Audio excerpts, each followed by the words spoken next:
প্রস্তাবটা এনেছিল পিয়ালি।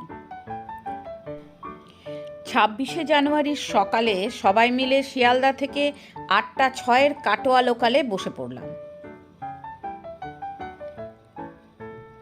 11টা নাগাদ এসে পৌঁছলাম পূর্বস্থলী।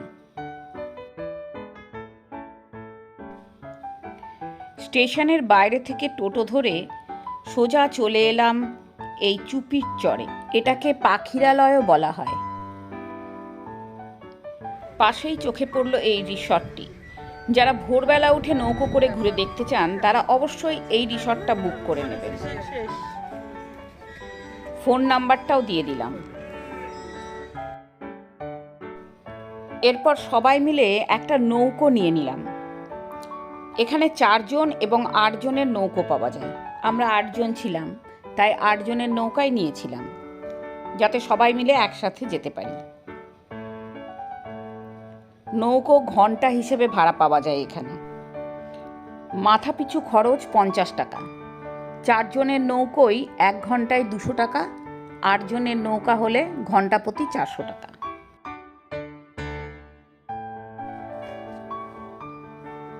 চলতে শুরু করেছে আমাদের নৌকা। জলের তলায় বেশ বড় বড় শ্যাওলা জাতীয় গাছ। জলে পড়ে গেলে সাঁতার কেটে ওঠা বেশ দুঃসাধ্য ব্যাপার। জলের উপরে কোথাও এরম বড় বড় ঘাস, আবার কোথাও কচুরিপানা দিয়ে ভর্তি। এগুলো সরিয়ে সরিয়ে দড়ি দিয়ে বেঁধে রাস্তা তৈরি করে রেখেছে। এই রাস্তা দিয়ে এই মাঝিরা যাত্রীদের নিয়ে যায়।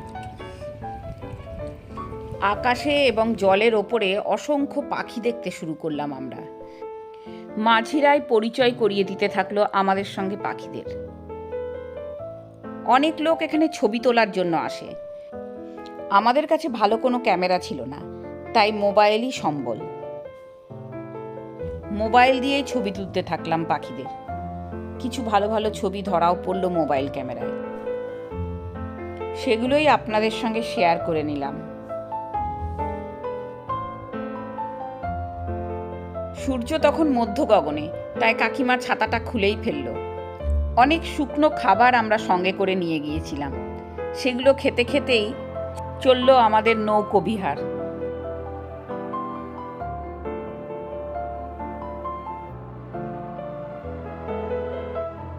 অনরেন একটু দেখে যা, কেমন রাধা পালাচ্ছে রে।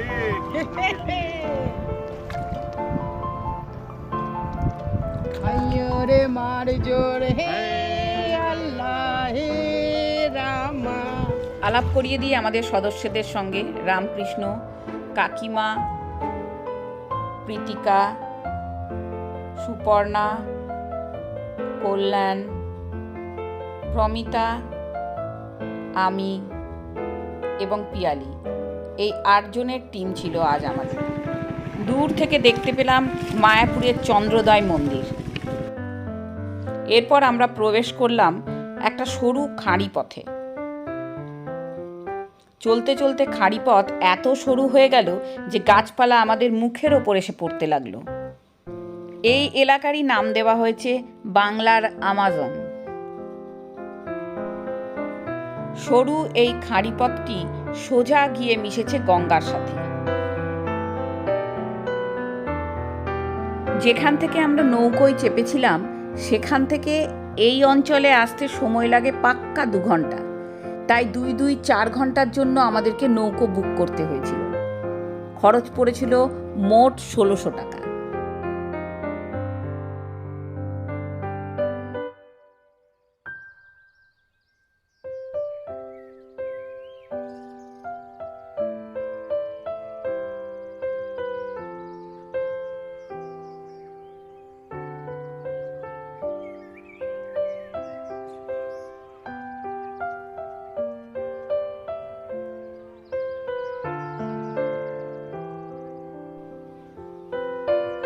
পিছন দিক থেকে এই মূর্তিটি চোখে পড়তেই মাঝিকে জিজ্ঞাসা করে জানতে পারলাম আমরা এসে পড়েছি নবদ্বীপের খুব কাছে।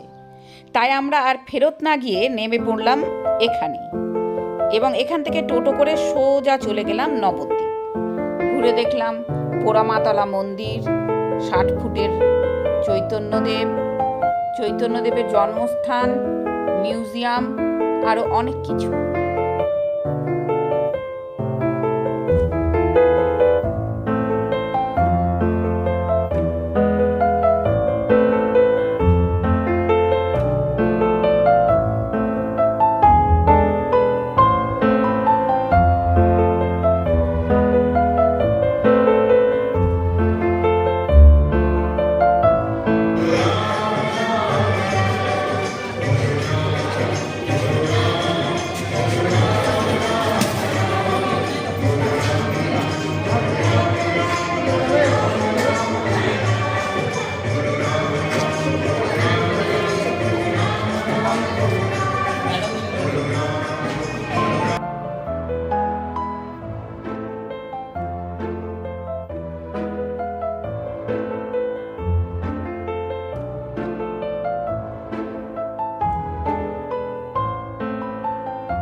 এরপর আমরা সোজা চলে এলাম নবদ্বীপ রেল স্টেশনে। মনের খাতায় আরও একটা সুন্দর স্মৃতি জমা হয়ে থাকলো, আর থাকলো ক্যামেরায় ধরা মুহূর্তগুলো। আমার চ্যানেলটিকে অবশ্যই সাবস্ক্রাইব করে দেবেন। আরও বেড়ানোর ভিডিও নিয়ে খুব শীঘ্রই আপনাদের সামনে উপস্থিত হব। সবাই ভালো থাকবেন, সুস্থ থাকবেন।